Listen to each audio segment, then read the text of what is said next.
So you know your way out of Letterkenny? No, I don't have a clue where I am. Okay. I couldn't actually. You know what? I turned the corner down here. I went, "There's a cathedral around here. Where's the cathedral?" Boof! Big cathedral right in front of me. Back down towards Derry, so we go back that direction, right? Because I came up. I got here. I ended up crossing the border, coming through Oma, kind of heading towards Derry, and then veered off over this way. It seemed quicker somehow. Do I turn right here? Yeah, one way. So. Oh yes, thank you.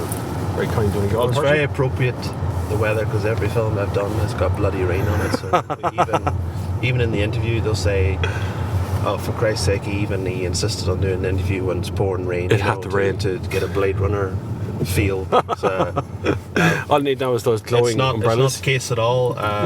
We live in the northwest of Ireland.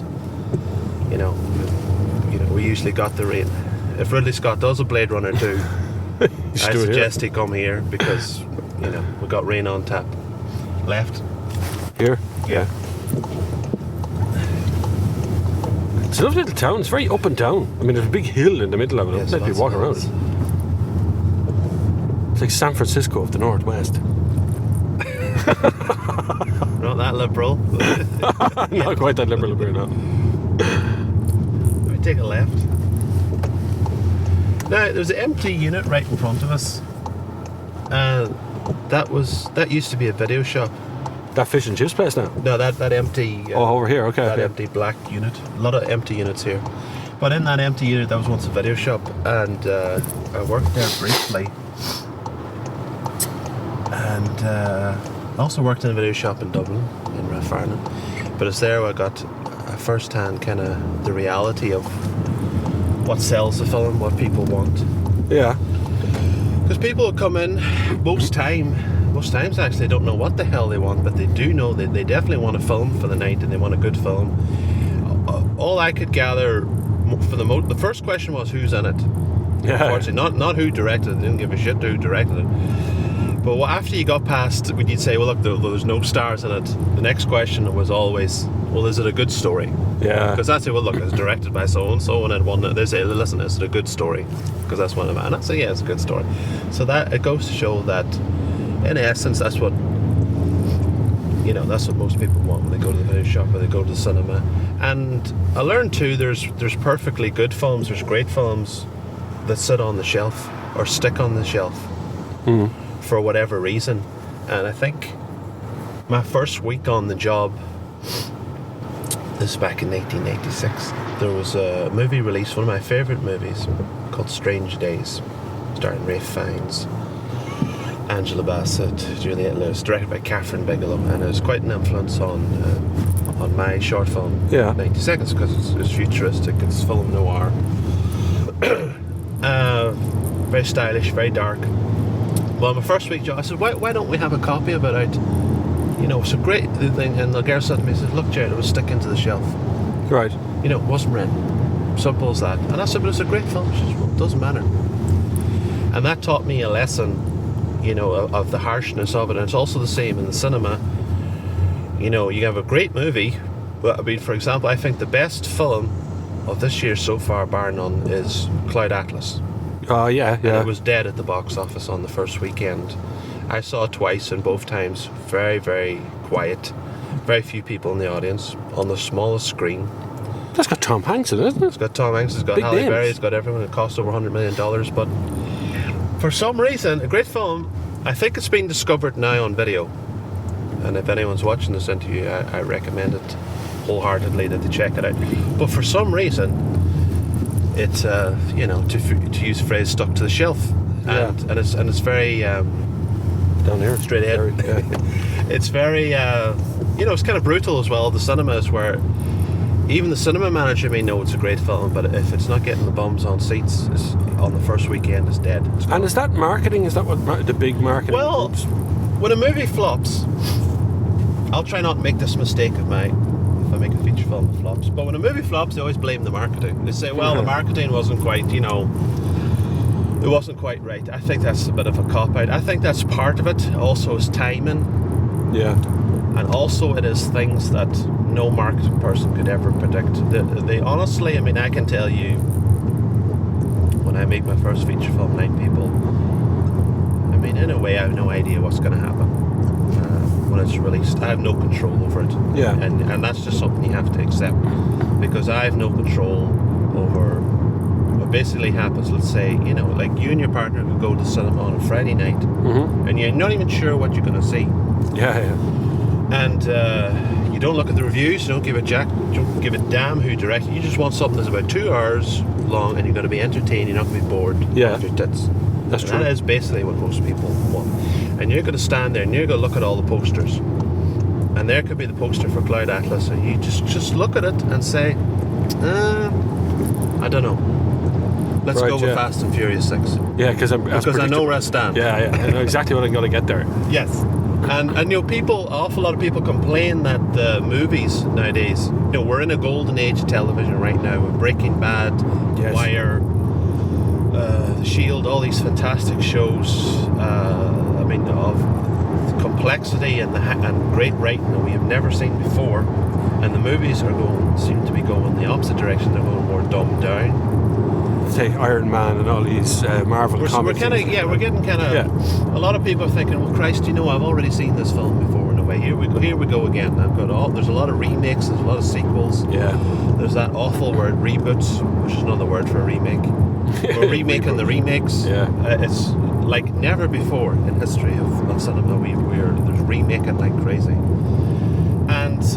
But the problem is, I mean, occasionally then when a film comes along like Cloud Atlas that is genuinely daring and original and ambitious, really different, you know, unfortunately a lot of time audiences go, I don't know, it looks a bit weird. Yeah. Well, you see, I think to some degree Tom Hanks dressed up as he is on the cover or on the poster. Yes. You're not expecting it, because Tom Hanks is kind of a character actor. You know, he's a really good kind of Forrest Gump. Yes. You kind of expect big or something. You know, where he's dressed normally, but he's dressed like an alien or something from the future. So it does have an effect. I understand it. You know, it's a very hard film to sell. Cloud Atlas. There's 6 different stories. I understand they must have had a hell of a job trying to market it. I thought maybe their marketing did go a little bit wrong. I mean, the tagline for the poster is "Everything is connected," but really, what the hell does that mean? What does that mean? Yeah, you think is it about the internet?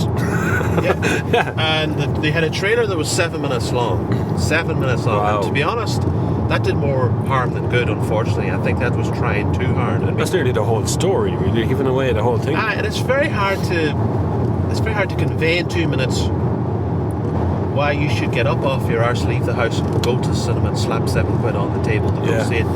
But, you know, there you go. So sometimes, you know, it's not easy.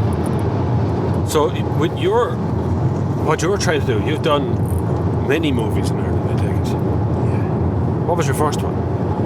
I've done 7 short films. The first one was the worst, I could say now. It was called Ulterior. And to be on all honesty, when you make your first short film, there's no two ways about it. I don't give a damn what anyone says. You don't really know what you're doing.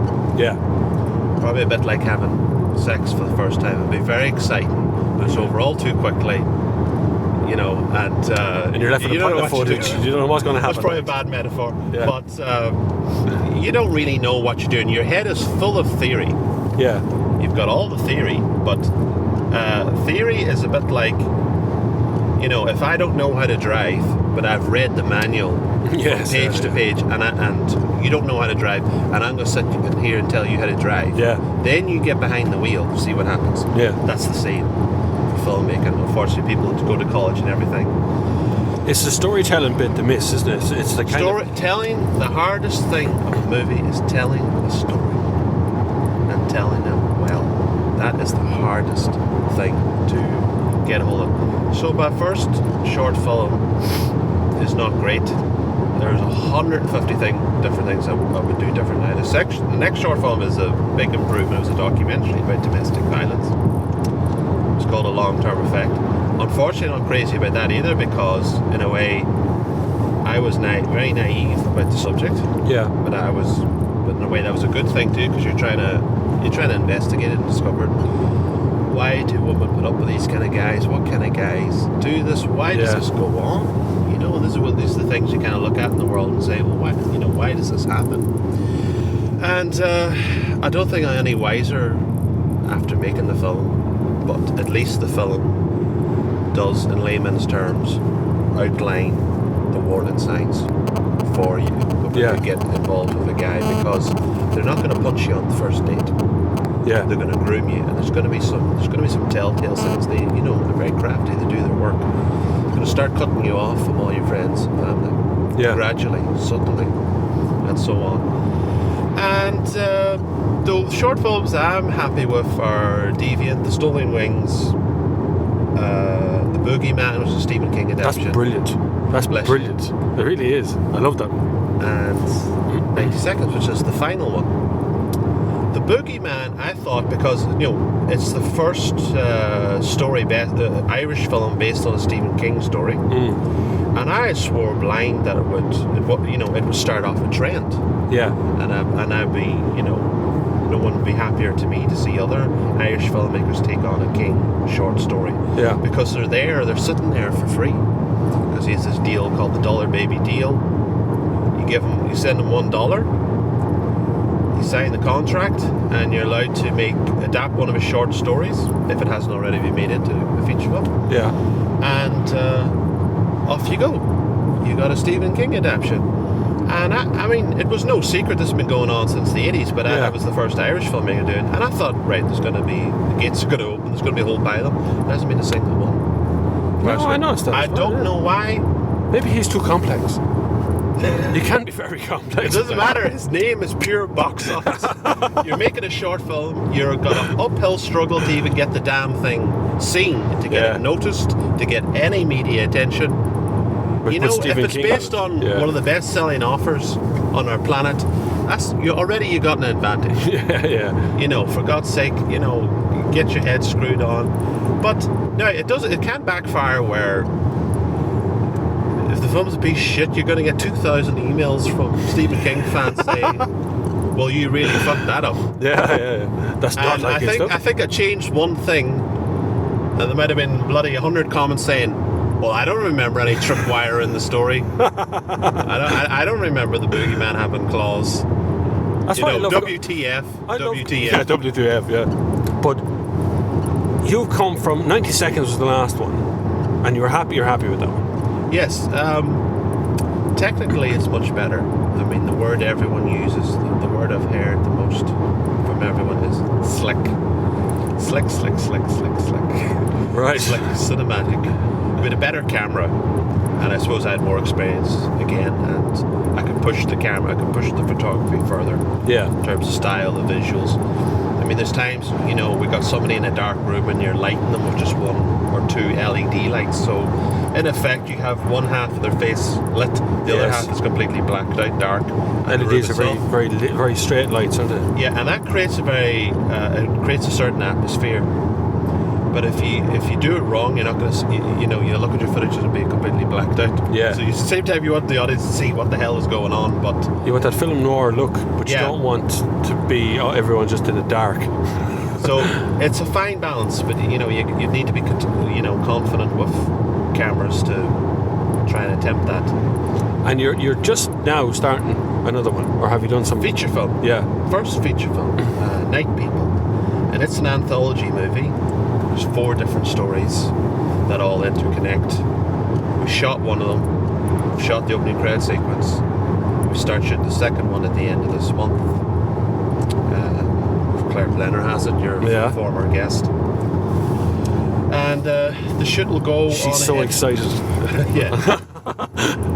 The shoot will go on ahead through well into 2014, and the film may not be released till 2015. And some people wondering, what the hell is this guy doing? Why is it taking so long? Is this guy just sitting about? Well, the problem is there's 4 different stories. They are in effect 4 different movies. Each has a completely different cast.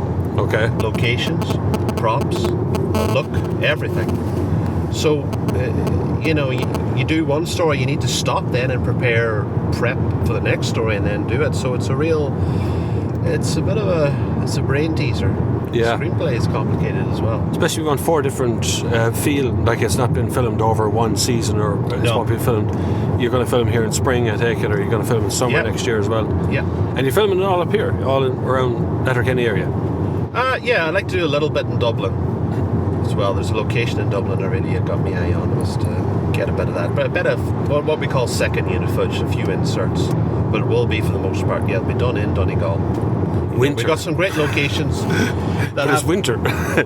You live here. You should know what happens here in winter. You can film in the rain. Well, it's always going to be. We can shoot in April. We can shoot in May. It can still be bloody raining. Yeah, that's true. Yeah. But there's a lot of movies. I mean, so we'll get 10 out of 10 for ambition. Yeah. And I think that is my biggest complaint of Irish movies in recent years is just a lack of ambition. Mm-hmm. When you make a movie, you should be aiming for the stars. Yeah. Okay, and if you don't make it, you're going to fall maybe down in the middle or something. But it's still going to be, you're going to end up probably with a very interesting film. Yeah. You should at least aim. Yes, there is a risk of it land flat in your face, but for Christ's sake, don't aim. They should try. It's like playing a football match. You think, well, lads, let's try and get a draw. That's all we have to do. Yeah. No, try and really knock it out of the park. But I mean, there's guys who are doing movies, their first feature film, and usually it's all takes place in one house or two houses, and there's 2 or 3 characters. They're all mates. Nobody's really acted before. And they shoot it in 2 or 3 weeks. That's great. Well, I'll tell you what, we will not be shooting this in 2 or 3 weeks. There could be 100 locations. There could be 50 or 100 acters. And you're scaling effects, up. Everything is scaling up. So your camera work's scaling up. So you'll have to have full-size dolly equipment and whatever else you might need. Yeah. To lay down on the ground, level ground, all that stuff. That's all the hard bits. Yeah. Technically, all the hard bits. Yeah, and a lot of work was going into the look of the film. You may have seen some stills of it already. It is already taken on a very striking look. It is going to look even better than 90 seconds. We're shooting at night. Of course, the bloody film is called Night People. You got all the hard bits. Shooting winter, Donegal at night. Yes, shooting at night. Always the room full of bloody smoke. That is ambition. I'll admit that's a good ambition. Creates a nice look. Yeah. I've seen too many Ridley Scott films. This is the problem. You've got to have the room full of smoke. You need a tube with some steam coming out of it as well. Oh yeah. But it creates a nice look. Very simple things. Yeah. But it's giving your film a nice style, and it's kind of making it stand out from the pack. I mean, we've got movies coming out about depressed farmers and suicidal petrol pump attendants, which nobody wants to go to bloody see. Yeah. Quite frankly, and I don't blame them. They're for a very, very small select audience. But look, if that's what you want to do, but isn't that kind of where the funding's going? They're kind of going for that. They want these educational movies, I suppose, or things we don't normally get to see, and that's where the governmental funding, say the BAI or someone is funding that kind of documentary feel to the whole thing, like the Hawkeye thing. I suppose they'd like to make at the same time. I understand not everyone wants to make maybe very commercial genre films. That's fine, and I suppose they want an award winner. They want a film that's. I mean, we got some. I'm not going to name them, but we got some films recently that got good reviews and a few awards, but they didn't make a penny. Yeah, they didn't make a sausage. And I have a problem with something where if you spend a certain amount of money on any film, doesn't matter what it's about, there should be in a sense where you could say, well, if we spend this amount of money, this should probably find an audience where there is a good chance we can make back the investment. Okay, yeah. Instead of just putting it all down the drain. Yeah. But I don't even think they're thinking about that. But sure, when it's not your money, you don't. Yeah, that's the problem. Yeah, just keep throwing it at it. But for budgets, I mean, to get funding in Ireland has always been hard for a commercial movie. Unless it's hard anywhere. Yeah, I suppose it is. Yeah. I think the film board are moving more in the direction of finally more commercial genre cinema, like horror movies and science fiction and thrillers, and they are to give them their credit, they are awakening. Because we have a huge amount of talent here in this country. Yeah. There's a massive, like a smorgasbord of people who have worked in all kinds of feature-length movies or movies overseas or worked in the UK on television, and they're back here in the country and they can't get any work or any funding to make anything. So if we could draw on that proper pool of people that's there, that's willing and able to do the work, they should get funding. Art should be funded. Yes, but we need to get our heads screwed on. We need to start making films that are going to have appeal for audiences outside this country. And there was a recent article in the Sunday Times about some recent Irish films that every one of them was a bloody flop. And when you look at the figures, your eyes would water. I mean, something like, well, it grossed 40,000. You know, holy Christ. You know, something has gone badly wrong. I know, and people were thinking, well, the filmmaker said, well, you know, people should support their own and come out and see it opening weekend. It doesn't work like that. Yeah. Don't be bloody naive. People are not going to see a film that looks like a piece of crap. They won't go for the sake of it, They're going to be bored, they're going to be depressed. I mean, you know, they have to take a bit of responsibility themselves and make a film that would have some sort of broad appeal to a more general audience. Yeah. You know, so, you know, but don't expect people are going to come out and see a movie just because it was shot here. It doesn't work like that. And it's full of Irish actors that we don't know. If it is shot here, it is an extra little, I suppose it's kind of a novelty, but, you know, it's a bit like, you know, people say, well, you should buy a certain product in the shopping market because it's made in Ireland. It doesn't work like that. No. People are going to buy something that has value for money that they like. Yeah. That's the truth of it. And something their friends are talking about, or something that's been recommended to them, or it's always that kind of way with every kind of movie. It's that sort of a snowball effect. It might start off slow, but it starts getting bigger and bigger and bigger and bigger, and hopefully you end up at the end of it with some kind of results. It doesn't necessarily have to be profit making, but if it was to pay back the investors into it in the first place, everybody could break even at least, and then it can be recycled into another movie. I think there should be more.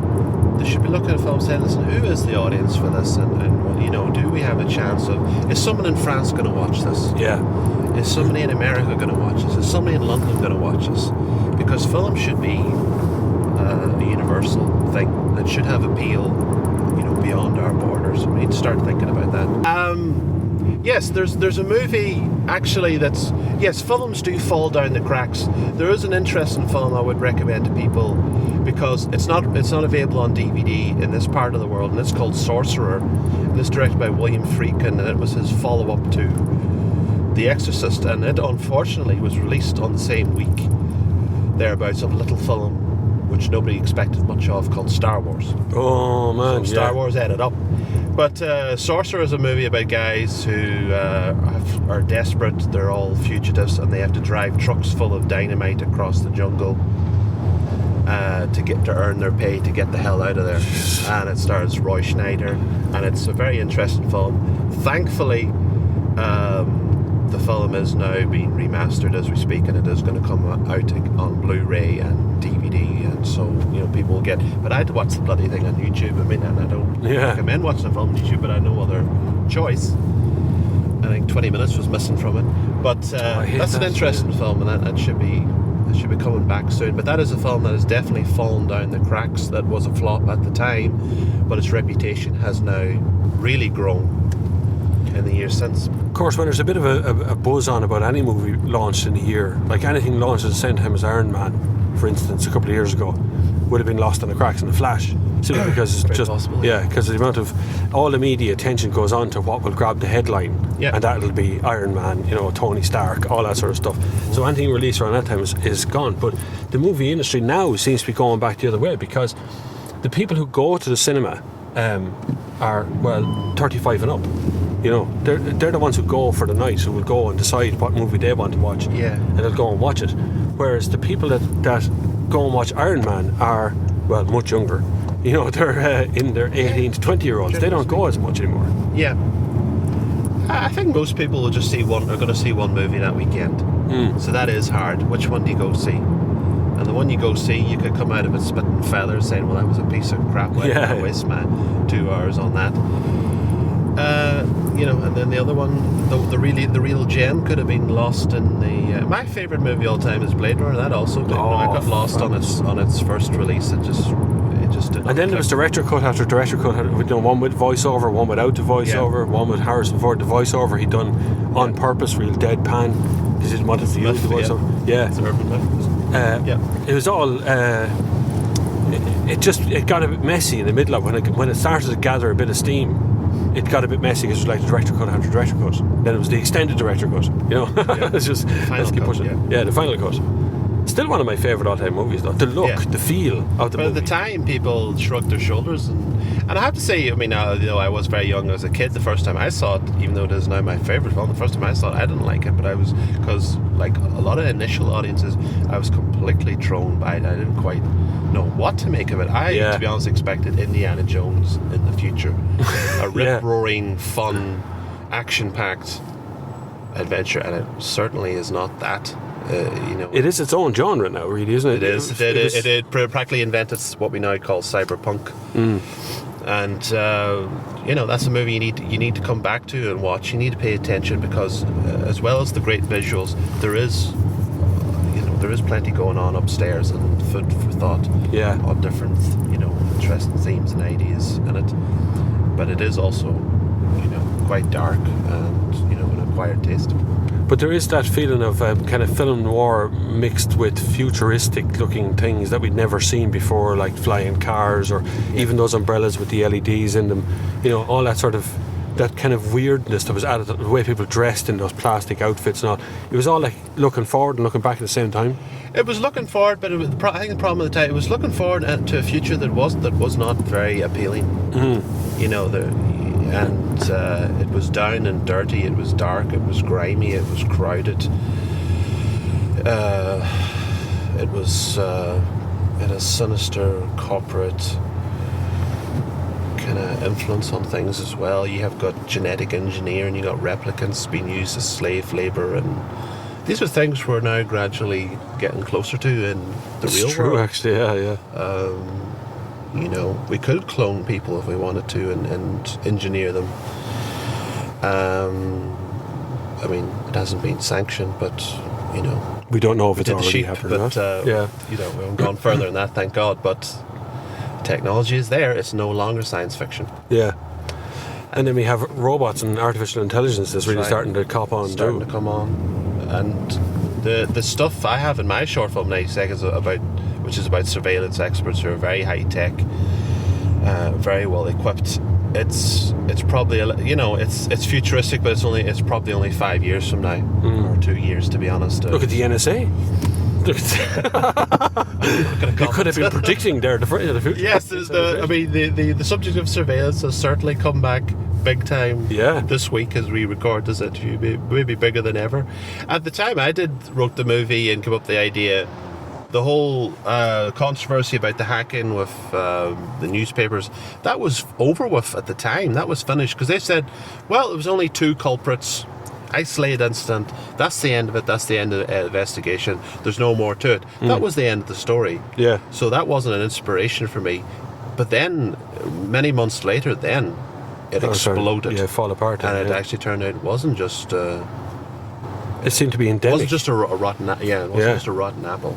And are you a heavy-duty planner when it comes to actual shoot day?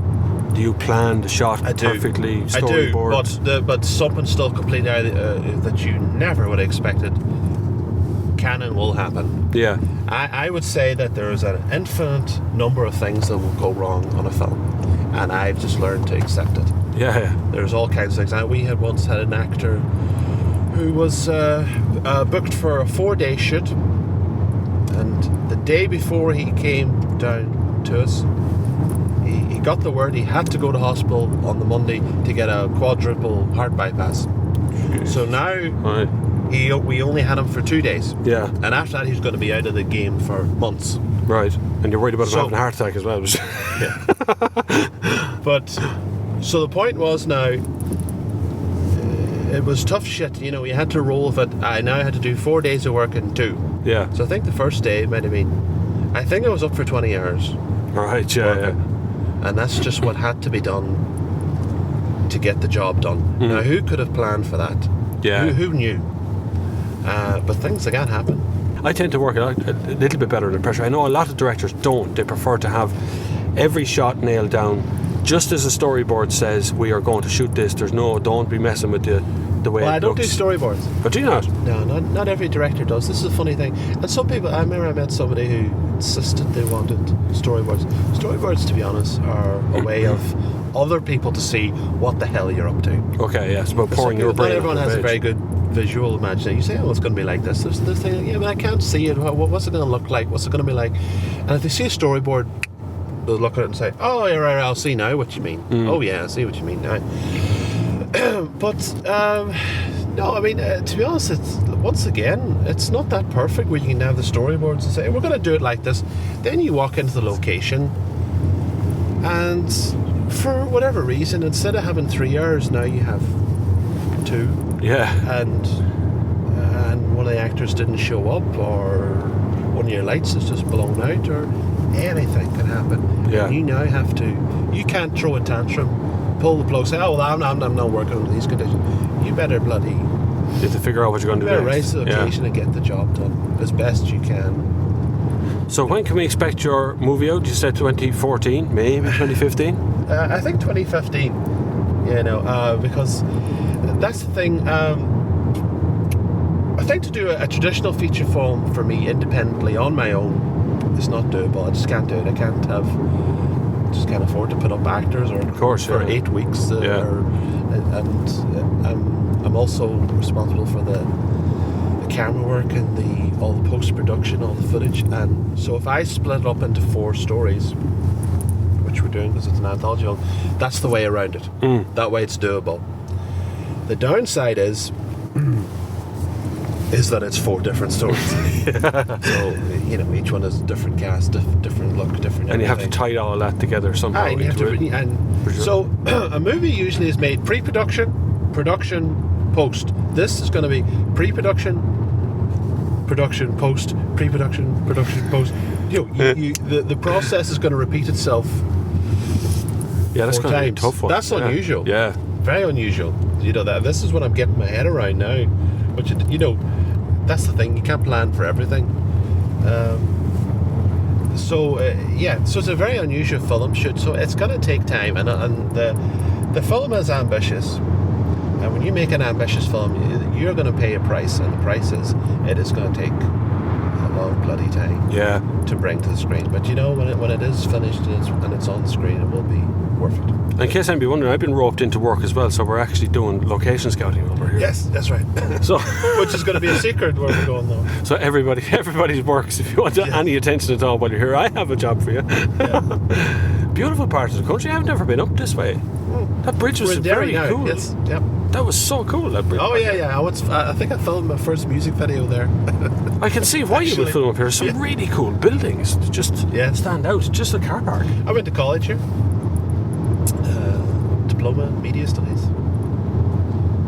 So some people think I'm pretty nifty on the promotion and marketing of my films. Well, I guess that has to be a part of it. Had to be. Yeah. But like I say, you make films are not.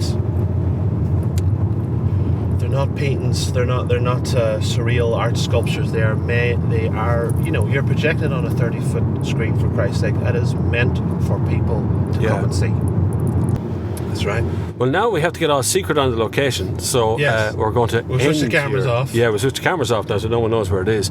It's been a pleasure, though. Thank you very much. I won't use both hands. That the end of the interview? Yes, that's the end of the interview now. You're not going to talk anymore now because we're going to scope out this thing.